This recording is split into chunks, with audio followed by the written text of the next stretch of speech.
I'm so excited to dive into this story. I've known Nikki for a little while now. She is such a cool, fun grandma.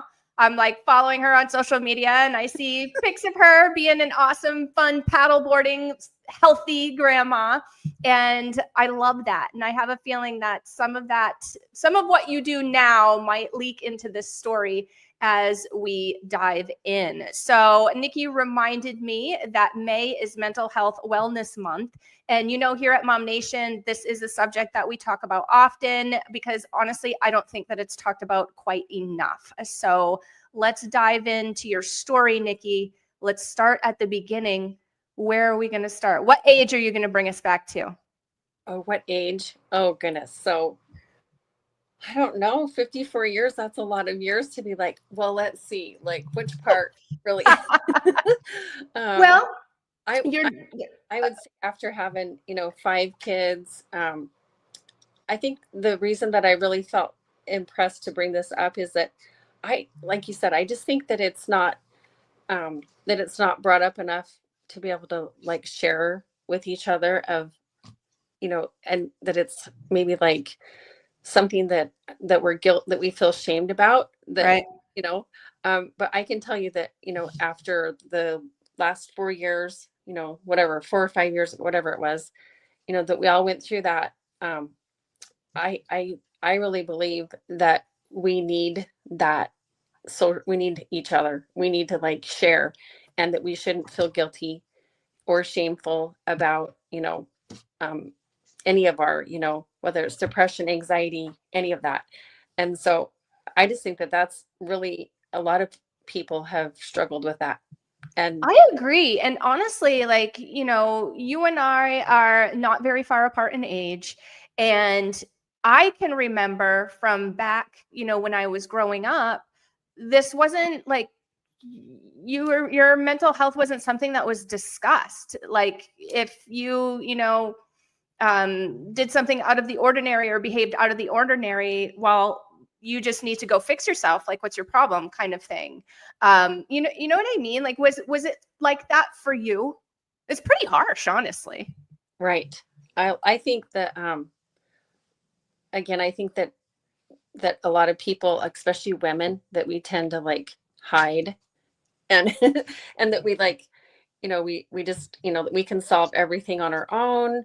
We can, and I just, after, like I said, after 54 years, I'm still learning a lot. And especially, through this menopause part, that's that's a whole nother level of, of our mental wellness. But so I guess I would go back to like when I was first married, coming into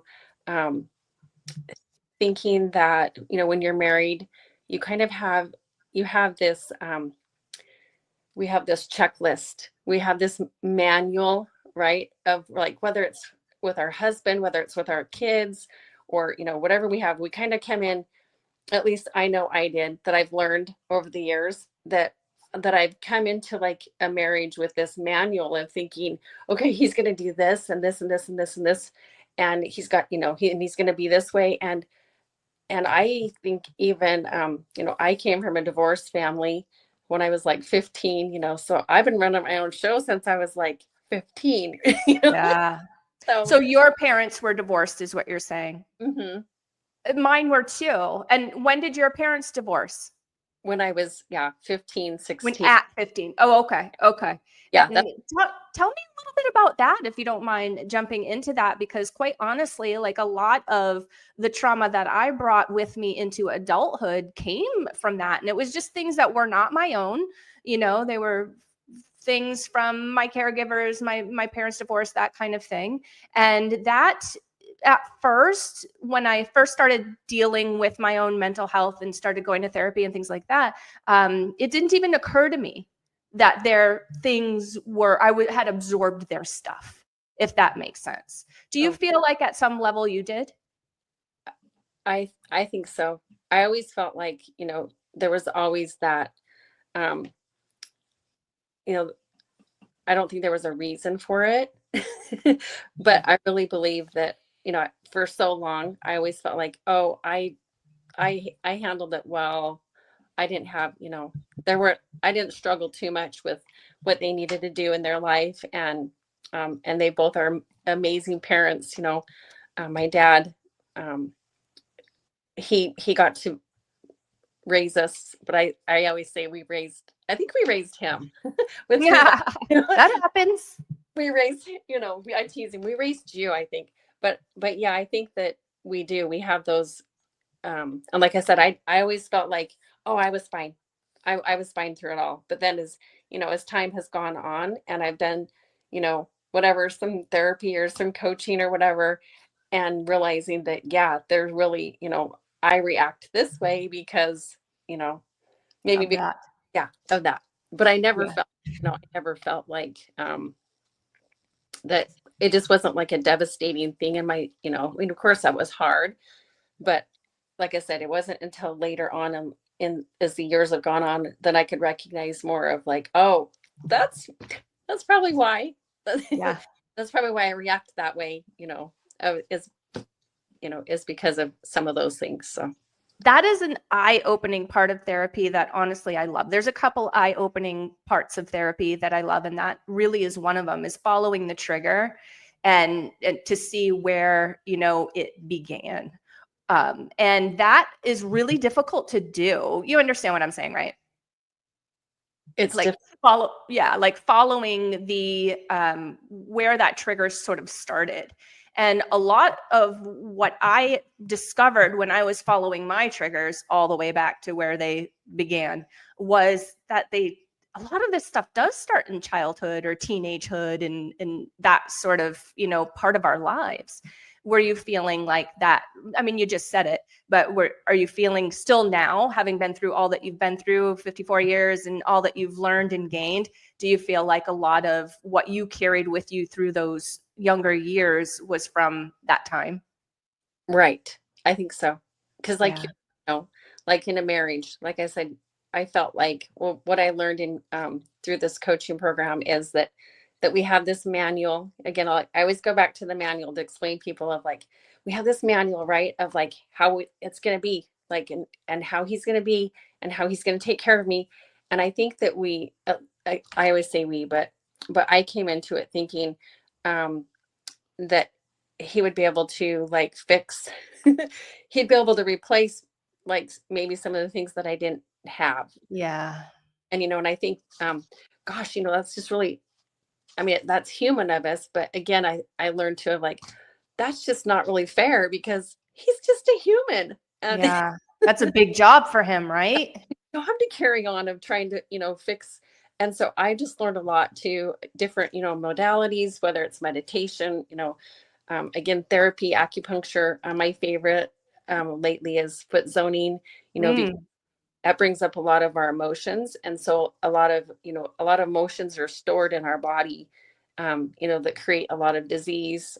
So that was one of the tools that has been really important to me lately, was to acknowledge those emotions, whether, mhm. and some of them have, like you said, it went way, way back of, Yeah. Once you trace it, it's crazy mhm.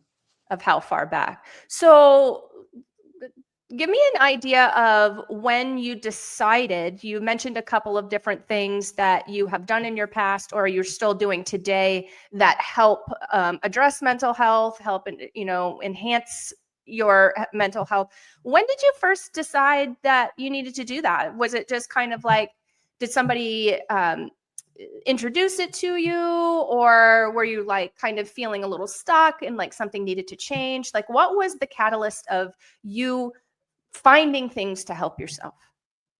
Oh goodness. I think pregnancy. Yeah, that'll do it, right? I didn't do like the whole pregnancy women thing, it's been a struggle.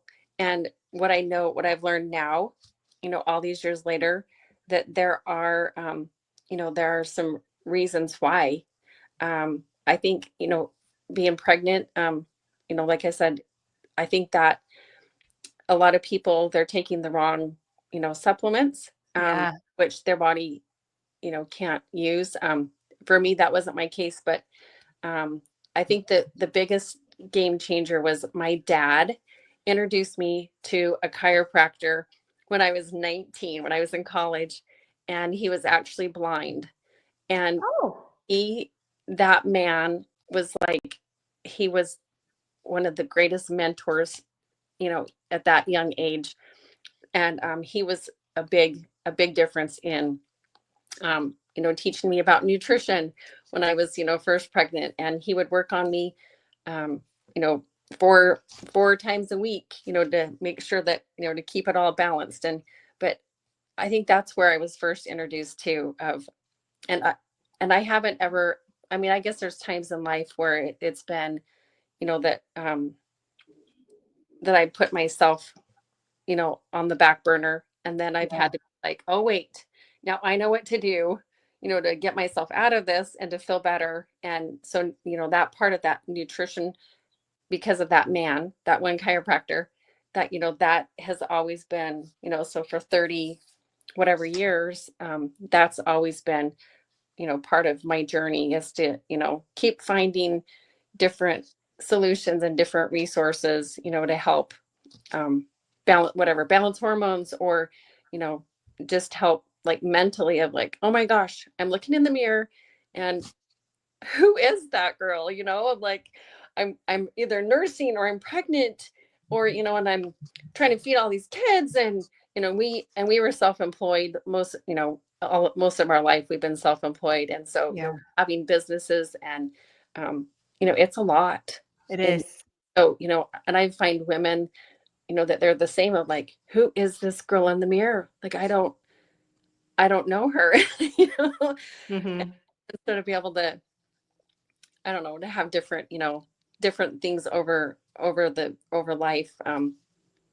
Definitely, like I said, I've always put my health first. Sometimes it's been put out the back burner, of course, after babies or something like that. But Hmm.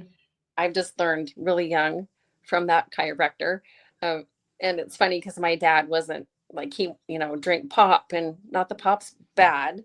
I'm not here to shame, like, I'm not here to shame pop, but, but he would drink 12 cans of pop and eat ding dongs and ice cream. And, so for him to Yeah. do that, that angel in my life, that was huge. So And it sounds like you had two kind of turning points. One where the chiropractor became involved and you became a bit more health conscious, which sounds like you were getting into baby making at that point. So that's probably a really good thing. And then it sounds like you had another turning point, whether you were pregnant or, whether you were post pregnancy and kind of had already had the babies. Tell me more about, because I think that this is something that a lot of us struggle with. Who is that woman in the mirror? Tell me more about that feeling, that time in your life. And is that a time in your life where you felt like, I need to make a change? I was thinking about that, is that the notes that I wrote, I'm like, I don't think it was just like one time. Right. Right. Right. 54, especially again, here it is at a different journey, menopause, and now that's the whole different, level too, of like, okay, who am I? My baby's 16 and I'm a grandma. And, so that's a whole another level of, you know, how is life going to look now? Like, Yeah. but Yeah. I think, yeah, one of the first times, of course, would be, um, yeah, I think just being pregnant, that was really hard for me, because I was, climbing mountains and skiing and like doing all these things. And then all of a sudden, then I just felt like I was just dying. You couldn't do it anymore. So I was, you were physically restricted from obviously the pregnancy, but then when you have little kids, you yeah, can't do that stuff. Like, what are you going right, to do with them? You know? right, yeah. So I think right there of, I mean, and I've seen a lot of people, be able to like take their kids and do the things they love. But for me, I just have always, it took me like 2 years to recover after babies, whether, nursing, but just like emotionally, after having babies, that, it was a struggle. And, Mm, like I said, here I am on the other side of menopause, menopause. And right. so now, you know, I think that's what I'm most passionate about is, becoming a foot zone practitioner, is to be able to get on people's feet.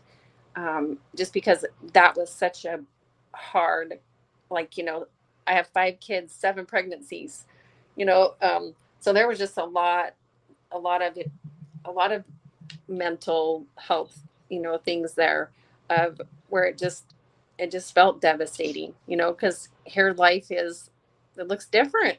Yeah, it looks way different. It looks way different. And I always said that nobody could have ever, no matter who it was and how much they told me and how much they shared and how much they showed me, nobody could have prepared me for what motherhood actually is. Right. Like no preparation. So you're kind of like tossed into there thinking one thing, that it's going to look like this. Like, anybody create a delivery plan, or what do they call it? So some, when you deliver in the hospital and your Right. plan, like, does that ever go according to plan? No. No. You know what I mean? So we have all these big dreams, and I was that person. I created the delivery plan and the everything plan, and I just had to throw my plans out the window at some point because it was getting frustrating, because my plans weren't working out. But let's talk a little bit about, and maybe you did have this, maybe you didn't, but I know a lot of women struggle with this. But did you feel any sort of postpartum depression or anything like that after any of your babies? Oh, I would say yes. Like, especially that, I would say like after all of them, actually. Yeah, I'm like, I believe that. I'm just thinking, well, who doesn't? But maybe there are women that don't, feel that. But, I think it's fascinating though, that we can still like keep feeding through the night, even when we feel awful. I think that's another thing that I was, that came to my heart too, is that, there's a lot of, whatever, it's autoimmune, or, there's a lot of things that we battle that are silent, that Right. don't have a label, that don't have, because I just, like I said, I always chose chiropractic work. I didn't really do the system of doctors. And so I never like was searching ever for like that I needed a diagnosis of anything. Mhm. Or, and I think, that some people, it is very helpful to have, different medication, probably to help. Because that was one of the things that I wrote down, is that 1 in 5, I don't have my main notes here, but 1 in 5, are going to have, a severe, mental, health, issue. And so I think there too, that nobody should feel it's shame. Yeah. And that's not like something, bad. For me though, I just chose, I just didn't want to go with the drug thing. Yeah. And so I just chose a lot of, different other modalities, or, a lot of herbs, things like that, to help with that. Again, the chiropractor, he was always amazing, to be able to help after that recovery. Mhm. But I think the big turnaround, like I said, we've always had our own business. And I think that like the main thing is our nutrition, Yeah. for our moms, no matter what age level we are, that, putting yourself first and having, a plan, and, just having, I think that's what helped me, that one of the biggest things was to be able to have a community of other women, as years went on. I think after my 3rd child, I had a job working at a women's workout place. It's called Curves. And I know curves. yes. Yeah. And so, after my 3rd child, he always says that he's the favorite. And I'm like, well, that's just because it was like the best pregnancy. But I'm pretty sure it was because I was working out, I was Yeah. working out. I had like other women that I could focus on helping. And so I think that's a big thing, is, I mean, you are amazing at community, and Thanks. blessing other people's lives, and, putting those things out there. Um, and that's huge, whether it's our church, there were lots of women in my church, that were always so kind, and you would get that phone call just at the right moment, you know. Mm. But I think, turn off the news. Yeah. that was that was a Yeah. That doesn't help anybody. news. And um and and go on hikes, I mean, like, of course it's getting hot, but I know I do pickleball. I love to bring people on the river, those kinds of things, is to, even though we have babies, like, get out. I know there's a group that has stroller, and we can put, if it's okay, we can put some of these resources in there. I know there's Sure. like the Fit for Mom. She has like a stroller club that they go on walks. But there's just tons of things, that we can immerse ourselves in, to where we don't have to feel like it's just this lonely battle. I think that's Agreed. the biggest. Agreed. And so what I'm hearing you say, and I agree with you 100%, is that, if you're finding yourself in this particular situation as a mom, maybe you just had kiddo, maybe you're pregnant again, whatever it is, and you're feeling like you don't really recognize that person in the mirror. What Nikki is saying is, first step is get community, which I totally agree with, because when I was pregnant, I was feeling a little alone. I was an older mom. And, my friends were either in one of two categories. Either they weren't having any kids, so they were out partying, or, still at 35, or they had already had their kids, and their kids were like 10-year-olds, by the time mine was born. So I felt very isolated in my position, where I was a 35-year-old lady having their first baby, and even though I could throw a rock and hit probably 10 people that are just like me now, back then, I didn't feel like that. Back then, I felt like I was totally alone. It was just me. I was the only one on the planet doing this kind of thing. And so it took me a while, but I did figure out, I did seek out community and try to find people who were like me. And that's how Mom Nation was born. So here we are. So that's the community part for me, but totally 100% agree with that. Definitely helpful. And then the diet and exercise thing, I want to dive into a little bit more with you, because we always hear that, Nikki, like, replace alcohol with running, which, yeah, great idea, right?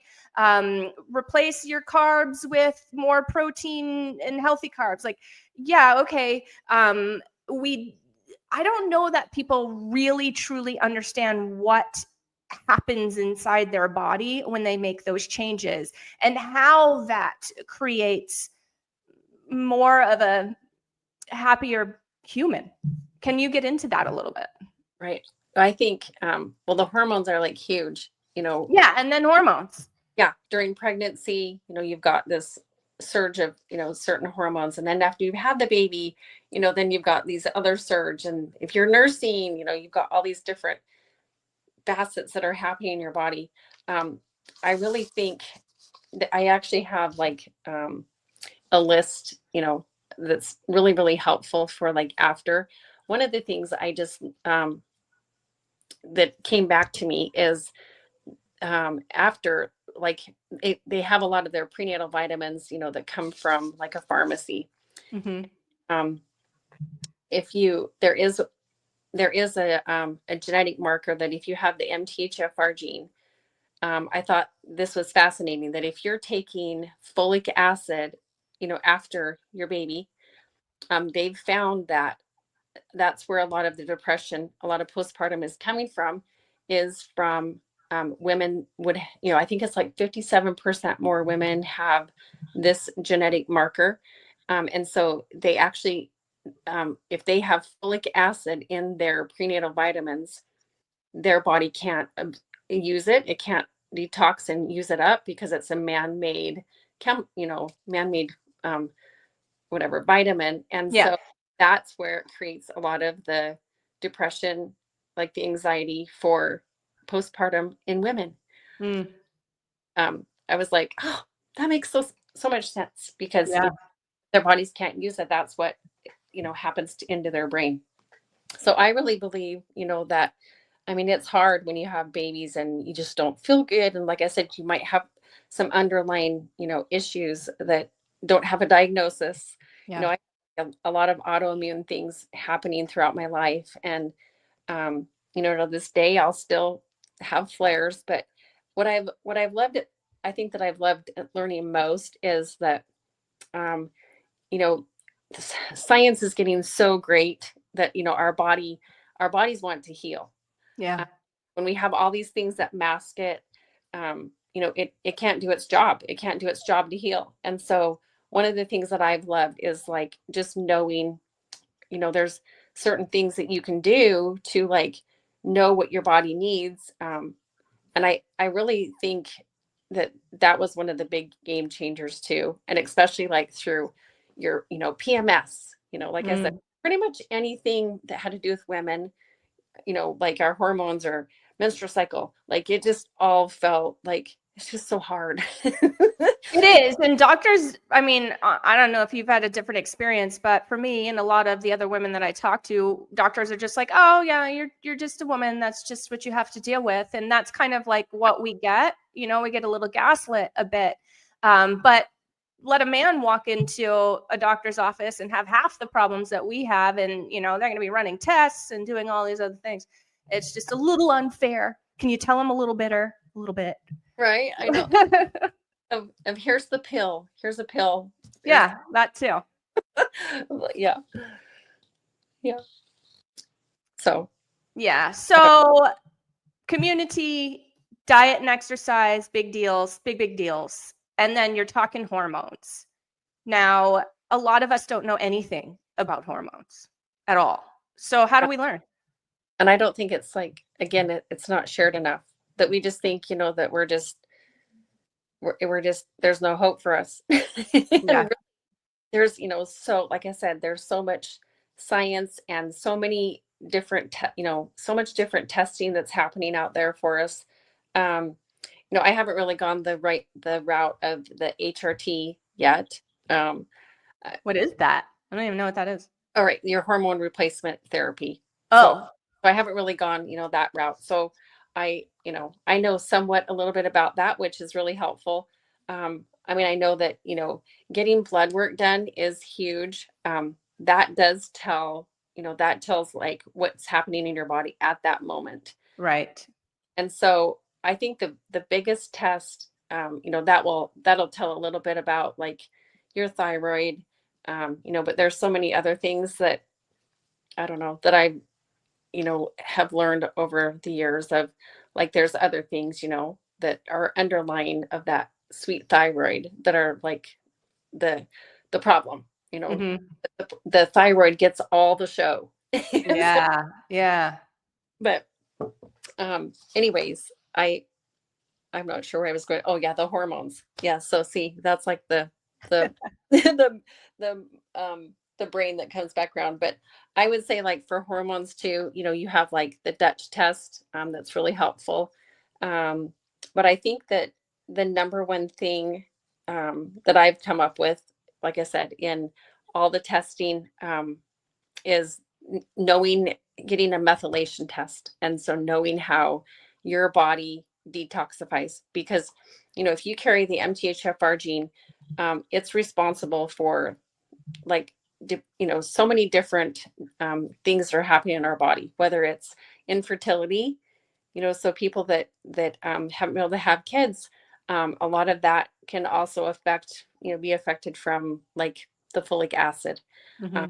So, knowing these certain things of like how your body uses, vitamin B12 or folate, to me, that was like, I mean, I've spent lots of money on blood work. I've spent lots of money, looking and doing all these other things. And this one picture right here, can give like so many answers for us, and So do we just walk into the doctor's office and say, I want all these tests? How come no one has ever said to me I should get them? right. Cause they're not pushing that, I guess. It's not like mainstream, like normal things that you do. Right. I think you have different like systems, right? So different systems they have different things. And Right. and each one is, helpful. Like I said, I haven't really gone that system of, here's your symptom. We'll match it with the drug. Yeah. I haven't really gone that route. What I've found more helpful, like I said, in this little journey of mine with others, is that the methylation test, it's actually just like a cheek swab, and it's something you can do at home. And a lot of, different, I know, taking care of, Kara at Taking Care of Yeah. Women, Taking care of women. Yeah. she's got the Dutch test, so she has all those great things. So I think a lot more practitioners are going to more of, let's get to the root of the problem. Let's get to the root of some of these things that are happening in your body, because, like I said, with methylation, it actually is, one of the, to me, it's like the ground thing. And if you can correct, how the body's methylating, and you're going to be able to, have a lot more solutions, whether it's for hormones, for menopause, because if the body's not detoxifying, it's creating inflammation, right? And inflammation is, it's the, what I want to say, not the evil of, like, for so many diseases. And Truly, Mhm. truly, I Yeah. totally agree with you there. And I think it's really big what you're talking about right now, as far as the body being able to detoxify itself. We've had conversations with women that, I'm going to talk about poop. Sorry. Right. We've had conversations with women that are like, oh, I only go like every, day or 2 or 3, which is, I mean, think of all of the toxins that we run into, right, on a day to day. Even if we try to not to, try to eat clean and try, like, there's still, we're getting hit in the air, it's just like kind of unavoidable. But imagine your body being weighed down is what it feels like to me, with all of that toxicity that it cannot work with, that does impede it from its normal function. That's got to cause a problem. Right. And if you can't, again, we go back to mental, the mental wellness part of all this. A lot of people, I mean, I live in Queen Creek, and, there's a lot of pesticides, that I've, gotten into a lot of that lately. Right. And to be able to know what to do about that, when I feel I just have a pretty, I'm just pretty aware of, like, how my body's, functioning. And so I think for all of us that, yeah, we're hit with so many things, even though we live in the beautiful sunshine. And Right. so knowing that, I think I mean, what I've seen, in coaching and being a practitioner for Foot Zone, that it's not the answer for everything, but, it can get to the root of a whole lot of things that would help our mental, at least that's how it's been for my journey. And, so many other, friends and clients out there too, of where they can see a difference, that you can finally, the brain fog is gone. I don't know about you, but the focus, like, having that focus, when you lose all those hormones, I find that it's, I don't know, to have that focus is it's harder. And I laughed at that, and I'm like, oh my gosh, it's so true. Yeah. And I can see how those physical things impact your mental health. I can see how, and I mean, let's face it, I've experienced it too. Having the brain fog, being tired all of the time. These are symptoms of different things, right? It could be, correct me here because this is not my expertise, but it could be your body has too many toxins in it, right? It could be you're not eating enough protein, right? Like, there's all these different things. Am I right about that? Or am I on the right track, Nikki? You are. Look at you. Yeah. Look at right. you. But causing, because the brain fog thing and the being tired all the time, that's frustrating. Why can't I remember what I used to be able to remember 10 years ago? Why can't I handle as much? Like, that's a big thing for me right now. Is I'm about to be 46. It's happening in a couple of weeks, guys. Okay. Yeah. And I keep saying to myself, I don't feel that I'm like old. Like, let's not even use that word. I don't feel that I'm getting up there in years. Like, I still feel like I was 20 years old, like I am 20 years old, I should say, but I don't have the capacity anymore that I used to. I can't handle as much. I can't multitask as much. And that gets very frustrating for me. So I can see just in my little world here, I can, see how that can happen to others as well, where I'm experiencing these physical things because of inflammation, because of hormones, because of XYZ insert ailment here. But it's affecting me emotionally and mentally because I can't do what I used to be able to do, or it's too difficult to do what I used to be able to do, or my fuse is so short that I feel like I'm a raging meanie all the time. Like, let's just give it to me straight. Don't you feel like that sometime? Or haven't you felt like that sometime where you're like, wow, why am I so mean? Right. Or why did I react like that? Right. So that's kind of where I'm seeing, and I know, like, we're not doctors or anything, and there's probably such a deep conversation needs to be had here, but I can see the correlation just in my non-expertise about this particular subject, and I can see how that affects others too. Mm-hmm. Well, and look at you though, because another one, we're talking about nutrition. I was just going to read this really quick. I mean, you're such a great example of, like, look how many workouts you've gotten in. I don't know, what is it now, like 600 or something like that? Oh God, yeah. I'm like 3. I don't even post anymore because it's like over 3 years. Yeah. And so I think that right there, like, you're a beautiful example of, you're busy, you're, a powerhouse, executive in your company, in your business. But that routine, having a routine. And I think that's another part of, like, I remember when I first moved here, we lived out, like, I was going to a gym called Tough Mudder at the time.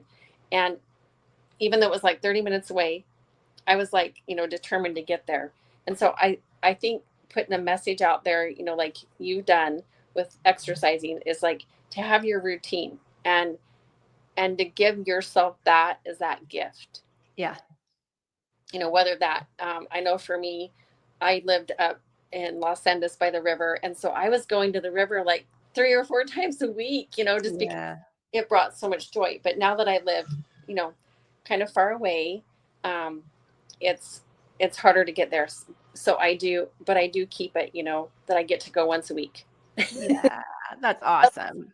And it's hard to do that, especially when you're juggling multiple little kids, right? Because they are not predictable. I'm just going to say that right now. Like I said earlier in the show, you could plan all you want, but you really need to get, real clear with the fact and be okay with the fact that things just might not go according to plan. Yeah. So with a lot of little kids, so my son is, he's 11 now, so he's kind of self-sufficient, kind of. And so it's a lot easier for me to plan activities with him, activities for myself, and then also, my day of work. It's a lot easier. Mm-hmm. When we're thrown into motherhood, again, I can see how this affects mental health. First of all, again, we don't know what to expect. I don't care who you are and how much you did and how much experience you have with kids. Like, you don't know until you are a mom. You don't know what to expect, right? Right. And we're wanting to be good moms. Like, I haven't met anybody that doesn't want to be a good mom. And so what does that mean? So we're always living up to whatever that expectation of a good mom we have is. So now that's kind of weighing on us. And then we have the time schedule. So when you have a bunch of little kids, again, I didn't experience this because I just had the one. So my heart goes out to you moms of multiples, my goodness. But you got one napping and one needs a diaper change and one's ready for a snack. And like, how do you even pull yourself to be in all of these different places at once, just in your average regular day? I mean, I hope that I am describing this correctly, because again, I only have one kid, but I can only imagine what it's like to have more than one. Yeah. I think to give ourselves grace. I saw out there, I know that like my place right now is grandma, which I'm so glad that they picked me, to be able to, Oh, watch these cute girls and help them in life. Um, but I know that with them, even though it's getting hot, I try to get out and walk. And so I would say that of, give yourself, I mean, I just remember being in the heart of it, like, nursing, and then you've got to figure out, and you just feel like crap. And, how am I going to exercise? I think, giving yourself grace and to know that you are a good mom, even if they have to sit there and watch, Daniel Tiger. I don't know, while you're yeah. the other one. But I think I think the number one thing again here for the message that I would give is, find something, give yourself 5 minutes of the day, 5 minutes, 5 minutes here, 5 minutes there, whether it's you want to read a good book, um, whether, what was my walking, going out walking. But I think that it was really helpful that you had like somebody that you had to maybe meet, or that Yeah. and baby you're going to meet another mom that, like, because for me right now to, sometimes, um just being in my house, like, I'm not getting it done. I'll just Yeah. put that out there. I'm like, and so that's something I'm trying to get better at, is that, it's easier to go out of the house and have somebody else to meet, whether it's to go for a walk, or whether it's, just to even meet At a for coffee shop or whatever. Yeah. drink. Yeah. Um, but then again, just having that routine of starting, okay, maybe today I'm going to work on drinking my 100 ounces of water, because I think that right there too, if we're dehydrated, like, that That shuts, affects things. Yep. so but pick one thing to start with. And then another thing that I felt was really important too over the years is, again, not just who you're hanging out with, what you're watching, what you're reading, but find, I don't know if, journaling, it's kind of a lost art out there, but I have one friend that's going through a pretty serious, diagnosis right now, and she started journaling. Oh, And so it was really fun that when she shared with me of, maybe having like her mission statement. And so to have your statement up there on the days where you feel like, oh my gosh, I yelled like 10 times, you can go to these sticky notes. I would have sticky notes of, one of the things that I love to keep saying is, everything is always showing up for me. Everything is always showing up, whatever I need. And so to have those little mantra, I don't know, your little, whatever it is around you, so that you can see that, to remind yourself on the days where you feel like, yeah, it's too hard. yeah. But and then, Yeah. I remember with my dad, he really didn't struggle with his mental health, but as, the years went on, we did make a few phone calls to the Veterans Crisis Center for him, Mhm. and they Mhm. were so helpful. And so I would, because as we age too, we don't feel like we have a place. Um, Yeah. even though I have all these kids and beautiful, and I just saw my dad do that. So I would say, don't be afraid to do that either. Of like, Yeah. pick up the phone for, the crisis hotline if you feel like you just can't handle it. But I think, I had so many people in my life, and so, so many beautiful people that I could just pick up the phone and be like, oh my gosh, like, Yeah. we, but again, back to my dad, that Veterans Crisis Hotline, that was huge. And they were Mhm. so good, to be able to help him, be like, recognize what he was feeling and thinking. And so I guess I bring that up to just let you know that, you can make that call, and they're not there to like shame you or to try to put you in a hospital. Right. They're just there to guide you. Um, so that was the one thing, that, like, I'm not a doctor. I'm not here to prescribe anything or, put any diagnosis out there, but there are,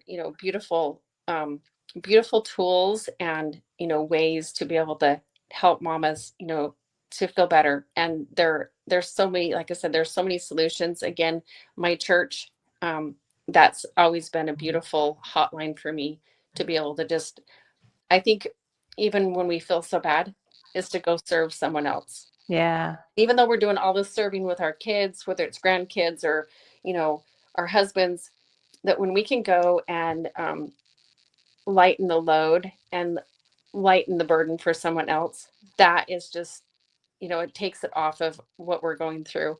And to be able to, because really that's what we're here for, is to, help each other and lighten the load. And you are a beautiful example of that. Like, Oh, thank you. these smiles. And Oh. so that just came to me of like, go serve someone, Yeah. Well, it's the whole community thing, right? Like community is just so darn important. And I know, and I hear sometimes, because we have the moms group, so we see a lot of different posts and comments and things like that. And a big common theme that I see is, well, I don't want to talk to anybody. I just want to be alone. I don't want to, connect. I don't feel comfortable connecting. I feel social awkwardness. And those are all things, guys. Those are all things. I'm not here to gaslight anyone. But I don't know that we really, I feel like COVID kind of did us in a little bit. I don't feel like we truly understand the power of community, or we aren't remembering the true power of community, or something. Like something about community has been a little diluted lately, over the last, decade even or so. Even before COVID, I guess it was also moving in that direction. But I think COVID was a big little hiccup, a big hiccup, I guess, in that journey, especially for people who were struggling at that time. I know that it was very difficult. So I hate to do this, but we are at time, guys. We're going to wrap this up with Nikki. And before she goes, Nikki, I would love for you to tell our audience a little bit how they can get the test, because you offer the test, right? Yes. So it's a methylation test. We can put the link at the bottom, but like I said, it's basically you just order it in your home. It's a cheek swab, and it will come back. There's two different ones. There's one for your fitness and nutrition, and then there's another one again that will tell more about your COMT. These different, like 13 different genetic markers for you that will actually put in your tell how you're biologically aging. And so I've loved this because it's focusing more on your longevity, which we both talked about there. So, but yeah, we can just put the link in the show, or Yes. We do have a space for links in the show notes, and I will have Nikki's links there. I will also have a link for you to easily connect with Nikki if you'd like to talk with her a little bit deeper about some of these things, or how important that test is that she does have, that she can offer to you guys. I hope that you enjoyed this episode as much as I did. I love the episode. I love the topic of mental health, again, because I just don't feel like we talk about it enough. And honestly, I talk about it every day, and I still don't feel like I talk about it enough. So thank you so much, Miss Nikki, for being with us again. She is actually a return guest. You may recognize her from, it's been a little bit since she's been on the show, but you may recognize her from back when. If you want to check out any of our previous episodes, including those with Nikki, then hop on over to our YouTube channel. It is at Mom Nation USA. That's our handle. Scroll down just a little ways and you will see the From the Heart playlist. There are several other playlists in there as well that may strike your fancy. So please binge on our channel. It's pretty binge worthy. There's like 600 videos on there or something like that. I don't know. It's crazy. If you prefer the podcast style, maybe you like Nikki, maybe you paddleboard down the river like Nikki does, and you prefer to listen to your podcast in your ears, then hop on over to your favorite podcast platform, do a quick search for Mom Nation Talk Radio. There you will find us. Download, like, notify, review, all the things. You will never miss an episode, and we will see you later. Thank you so much, Nikki. thanks, Katie. Bye. Bye.